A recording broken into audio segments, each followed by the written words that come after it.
Hello and welcome to yet another episode of my series, Influence Me, where I speak with the top unified communications and contact center influencers in the industry. And today we have no other than Juanita Coley. I'm going to bring her in. Juanita, welcome. Welcome to Influence Me. Great to have you here. Hey, hey, hey. Thanks so much for having me. I appreciate the invite as always, Dave. Now we seem to be in sync because we're both in yellow, which was completely unplanned. And Unplanned. I just saw you at the Zoom Perspectives event, and although we didn't do it the same day, we were both in bright orange. Yes. Yes, so we seem to have some sort of color sync going on here. I think you may be stalking me where I'm shopping or something, Yeah, that's You know. exactly. It's exactly. Everyone would say that to me, Dave. You must be shopping where Juanita's shopping. No one's ever said that at all. Let's not get mean. Okay, so the purpose of Influence Me is this is where we get to know you. We get to know you. In this case, Juanita Coley.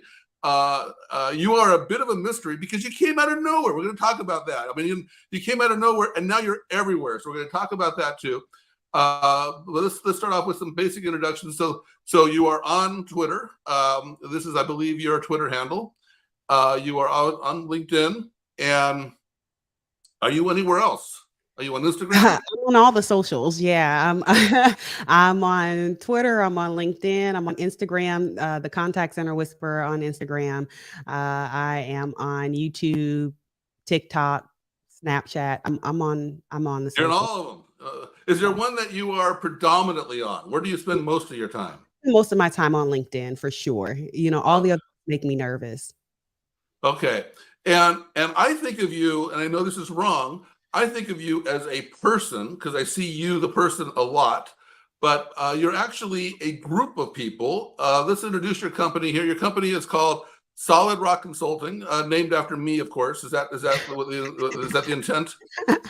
Actually, no, unfortunately, Dave, it's not named after you.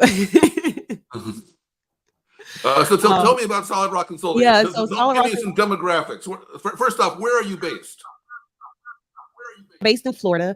However, we have a presence in Canada, EMEA, in the EMEA markets. Our team is based all over US in EMEA.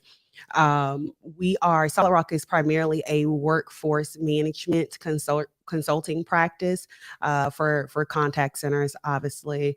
Or not obviously, but we are a workforce management consulting practice that focuses on the WFM discipline, workforce management, the discipline, but also helps organizations understand technology stacks when it comes to workforce management, contact center integrations, all those different things that really make the workforce management discipline sing.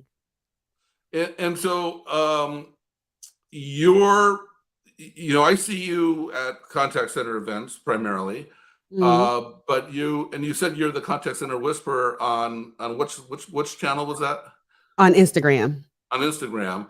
But I also know you a bit as the WFM whisperer. So make up your mind. What are you whispering about? What is your uh yeah. Well, the mine is made, right? Is our trademark is the contact center whisperer, but I'm commonly referred to as that WFM girl because that's my background. My background is in workforce management. I started off on the phones as an agent in the call center. I was a teen mom. I picked up a book in the call center. I was an agent on the phones. The book was called Blue Pumpkin, which was a user manual for what's now known as Variant, and I self-taught myself the discipline of workforce management while taking phone calls. And I fell in love with workforce management. I think what made me fall in love with it was how intricate it was. And I love things that are complex that I can then digest and really understand well and make simple for other people. And so that's what really made me fall in love with workforce management. And so I went on to work in and run workforce management departments in companies like United Healthcare, Liberty Medical, Walgreens, brands you know, ones you don't know. And that's really where my career really took off. And so is Solid Rock primarily focused around contact center, WFM, or Verint, or where is your specialty? So we focus on workforce management as it relates to contact centers. So when the industry, what I've realized over the last couple years, right, is when the industry talk about contact center, they're talking about contact center as a service. They're talking about a solution. They're talking about a tech stack, generally. When I'm talking about contact center, I'm talking about the things that make contact center run, like operations, the WFM discipline, employee experience. I'm talking about the actual contact center, the building or the operations of it all. And so from a workforce management, when you think about workforce management, the sheer discipline is going to impact employee experience, customer experience, and business outcomes, which when we think about that has to do a lot with where we see that intersectionality of contact center, the actual technology, which is why I get invited to a lot of the contact center solution events when we talk about, the Zooms or the 5-9 events and things of that nature. And so you probably I should have shared it with you. I just published a research note. It was titled "Does CCAS Matter?" and the answer is no. Spoiler alert. And what I was trying to get to is that there's a lot of really important things going on in the contact center. How it's delivered isn't necessarily the most important thing. And in fact, I even mentioned the WFM as one of those areas that's really important. But I imagine, and this is kind of unfair since you haven't seen my research note, but I will send it to you. Is that you probably have a similar view because WFM kind of you probably have clients on premises based solutions as well as cloud based solutions, and you're focused more on the operations. Is that accurate? Absolutely. Right. We're focusing on the operations and then scalability, right? So making sure that you actually understand what the heck you're doing, the processes, the people, and then saying, okay, well, I want to go to the next level. I want to scale. I want to introduce things like AI, or I want to introduce things that will allow me to be more effective and efficient. And so now we're talking about things around the technology and the technology stack and integrations and all of those good things, which we can talk about as well. Oh yeah, a comment here from Scott. He wants to know how is Zoom Perspectives. I thought Zoom Perspectives was great. You have a response to that I one? absolutely loved it. It was amazing, dope, epic. It's lots of informative. It's lots of adjectives I could use for it. Yeah, no, I thought they did a really good job with the but the thing is, it must have been frustrating for you because their portfolio is becoming so broad on so many things that the contact center was just it's like you go to a NICE or a 5-9 event, it's a day and a half, the same amount of time on one subject. And, these guys were all over the place from events to UCAS to, well, no, not for me, Dave. And I'm gonna tell you why, because I'm an entrepreneur, right? And so I'm always looking at, I was so very interested, even though I'm a contact center and WFM girl, when they start talking about some of the things that they were talking about that I can't necessarily talk about right now before the Zoomies come and get me. But I was like, oh my gosh, I cannot wait to see that. Or, about revenue or meeting, some of the things that they're doing in meetings, right? As an entrepreneur, I'm always thinking about, oh man, this is revolutionary. And I think what I really appreciate about Zoom is their breadth, right? Of like, oh, we can cover so many different things because we're thinking about our customer holistically. Like if you think about contact centers take meetings, or they're gonna video, they're gonna be in meetings, and they're gonna have videos, they're gonna have events, so all of those different things, they're thinking about the organization holistically, which is what I actually appreciate about. Yeah. A lot of the Zoom event, just to answer that question, a lot of the Zoom event was about the whole portfolio, and they didn't really go too deep on any one area. They did roadmaps and whatnot, but the event overall was about the platform and the portfolio. But one of my takeaways, which kind of surprised me, because I kind of can guess my takeaways before I go in usually, and so this one I was wrong. And one of my takeaways really was events. I actually got a lot more and then at the same time, Ring Central announced they acquired Hop. So like events. It's like this. I think events is going to be really interesting. But anyway, Yeah, let's that get was back one of my to big you. takeaways. let's get back to my favorite topic. Let's get back to, which is you. So at least for this moment. And so uh, I just want to finish up the introduction of your company, because again, you're the visible part. You're the one that I see at all these events, but you're not. But a lot of us name our company as associates, or when we act like we're more than one person. You actually are more than one person. You actually are. Yeah. So Yeah, payroll reminds me of that every Tuesday. I remember those days. Yes. Yeah, so at one point we're up to 20 employees. Generally, I get asked that question: how many FTE are you? So we're up to 20 employees. Wow. And so now we're not at 20 anymore, but we scale up anywhere between 20 to 50 between full-time employees and contractors that we contract between. And generally those people are doing professionals, delivering the professional services, the actual trainings, the variant trainings that we do a lot of. They may be doing workforce management consulting. They may even be doing sales, like in an organization saying, hey, we are looking for a new CCAS solution, or we're looking for something conversational AI, or we're looking to actually, generally customers don't come to us and ask for technology. They come to us to ask to us about a particular process that they can smooth over. And we figure out what that process needs to look like. And then when we move into the scalability piece of our consulting, then we start to talk about technology. So that's generally what the folks here are doing. That's fantastic. This has never happened before on one of my Influence Me episodes. Matt's actually calling out the positive nature of this particular episode.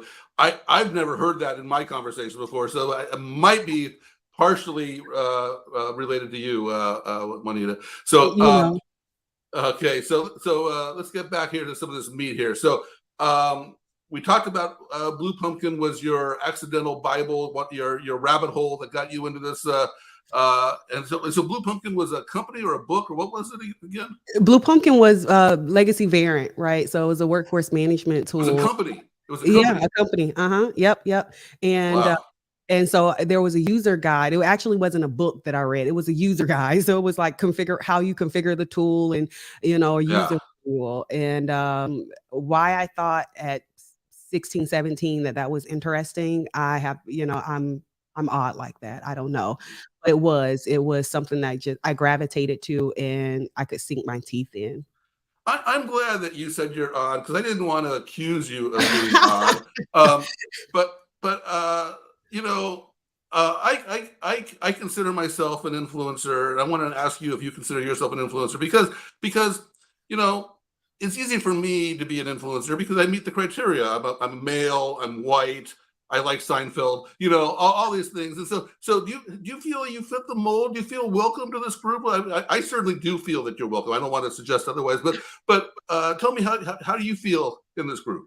That's hilarious. So the criteria for influencer is white, male, and Seinfeld. I'll jot that down. I never had considered myself an influencer before, but I do believe that I am an influencer. I believe that I'm influential. I think that's what an influencer is, someone who is influential. And I think we all actually put aside the white male and Seinfeld thing. I think we all are influential in some scope of matter. Like, we are influential to our families, we're influential to our local communities, we're influential somewhere, we have a scope of influence somewhere. But I don't live in, I don't live and breathe on the influencer thing, because I feel like if you live by people's applauses and their acceptance, then you'll die by their silence. So I try to really make my moves and what I do and what I digest based on my core principle set of beliefs. And, if people find that to be influential and they're influenced by it, great. If they like it, great. If they don't, it's for somebody else. But influence is really not something. I mean, I can't imagine putting it on a business card or a resume or something. It doesn't make sense to me. But it is something that other people cast upon you. And for you, it's fairly easy to call you an influencer because you always have a camera in your hand. I mean, you are always filming and snapping and doing whatever you do on so many channels. It's very natural for you. Actually, it's not. I'm an introvert. People say I'm lying when I tell them that. I am a natural introvert. Like, put me in the back room close the, cut off the lights, I'm good. But it's my desire to make impact that allows me to kind of overcome and say, okay, well, I know I have to be visible in order to make impact, because people can't be what they can't see. So we have to be able to be visible, and if we want to make impact. And so that means cutting on the camera, doing video, talking, getting up on stages. But it's not my natural disposition. No. Yeah, I actually I completely relate to that. So let me get back to WFM, WEM, WFO. First off, do you have a preferred acronym? Do you have a clear distinction of what these three things mean? And then what I really want to ask you about is, do they matter? Because is CCAS or CC just kind of absorbing the whole thing, and we don't need to talk about, like, because you were kind of hinting at that. You were saying, I'm just looking at the operations, and you didn't say WFM, I don't think, at that time. And so tell me, what's your take on these acronyms and CC? I'm so glad you actually asked that question. So there is a difference, and they all matter. They're all have varying perspectives. So when we talk about workforce management, generally we are talking about the core four disciplines around data gathering, forecasting, scheduling, and intraday. That is when we're thinking about workforce management.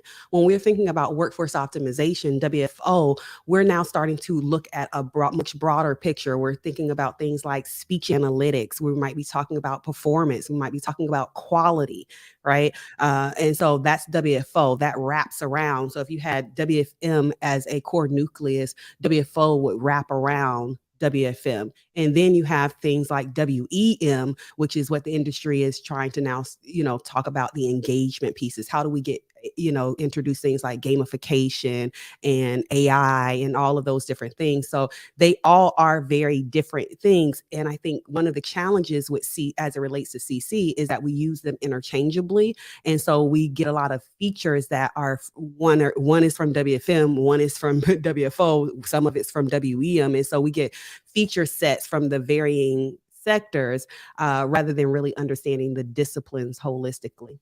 Well, let me reverse the question on you, because I understand what you're saying there, but you can say the same thing about contact center, right? You can say that contact center is ACD. You can say it's queue management. You can say you can identify all these different things, or insights, or reporting, but we just tend to call it contact center. And so my question is, when someone just refers to contact center or CCAS or something like that, do you assume that WFM is part of that conversation, or do you say, or you need to include you tell them you need to include WFM in that conversation?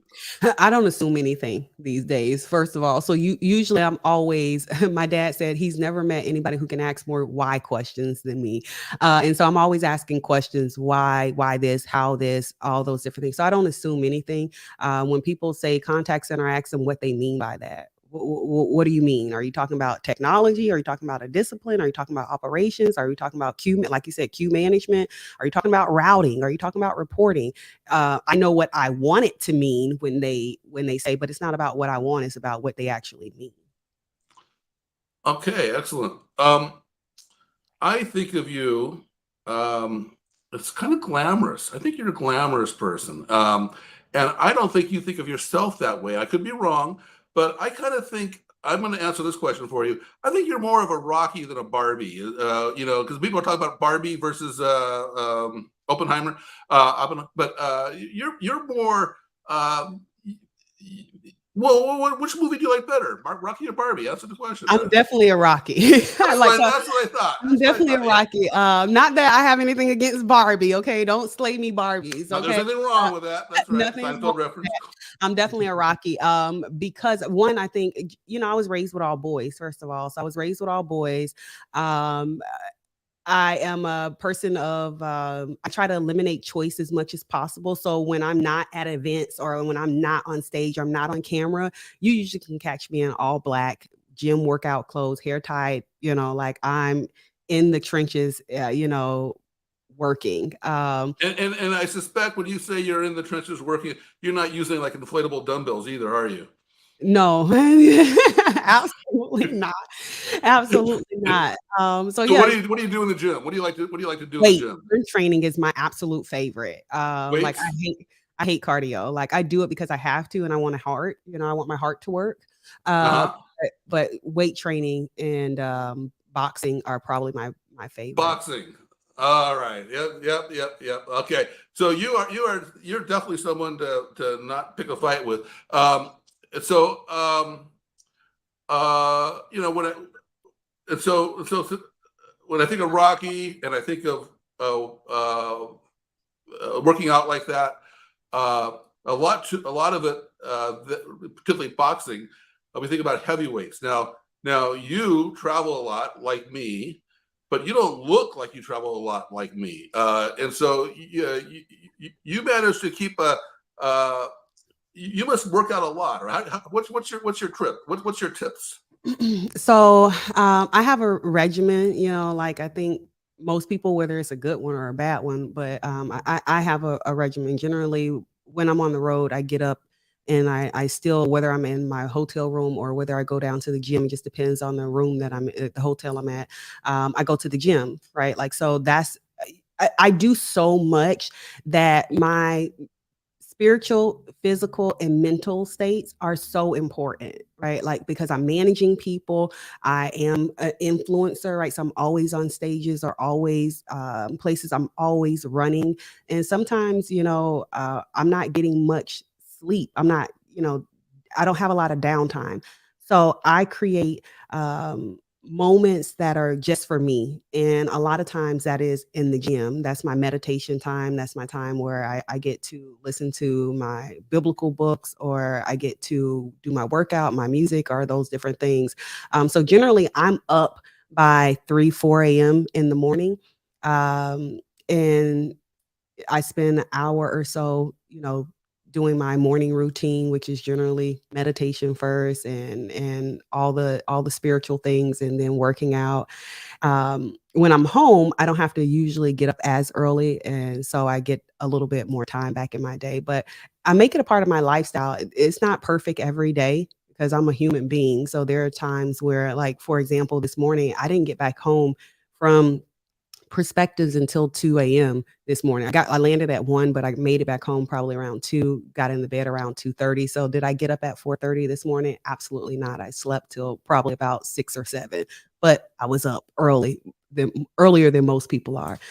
So every day is not perfect, but it's about being as consistent as possible, and that's what I try to encourage. Well, that's another thing we have in common. We're both often up at 3 in the morning. Of course, I haven't gone to sleep yet. You're getting up, but we are up at 3 in the morning. But you're kind of like a, I'm so impressed. You're kind of a superwoman because you are going to a lot of events. You're running your own business. You are balancing out with your physical and spiritual needs. Uh, we haven't even talked about this yet, but you're a mother I am. I'm a wife of and a mother. So I've been married 10 years. I had to look off and figure out what that number was. So 10 years. And I'm a mother of 3. So I have 3 girls. I have a 21-year-old, a 16, and a 15-year-old. So, well, she'll be 21. She's 20 right now. So, yeah, I stay busy. I definitely stay busy. sounds like it. They Sounds remind like me it. just how busy I stay. All right. Well, I want to wrap this up, but let me end this with on a positive note. What's got you excited? What has you optimistic about where we're going in customer engagement? Oh man, what has me excited?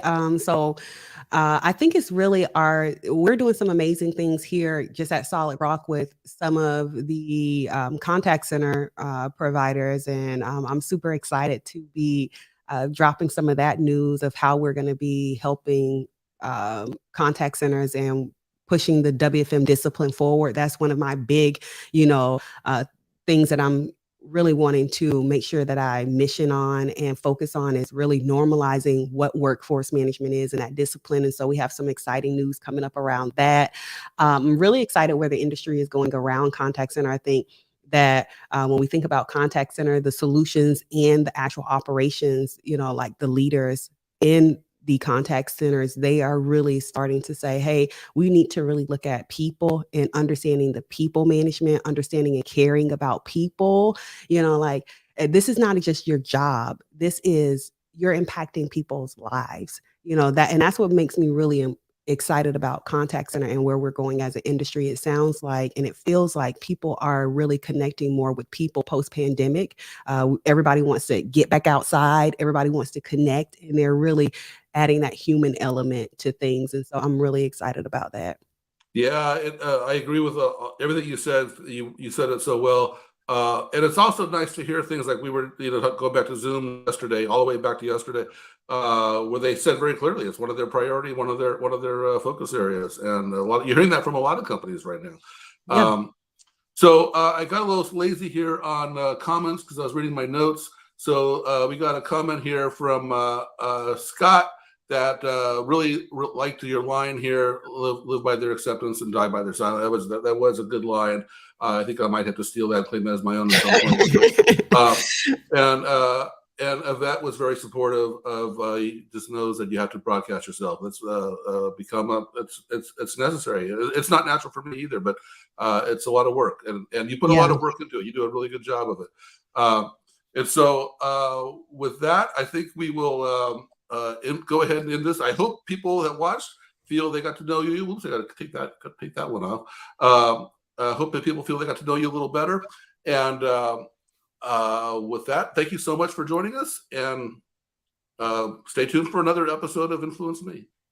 Thanks, Dave. It was so great being on here. I really appreciate the invite. Bye-bye. Bye.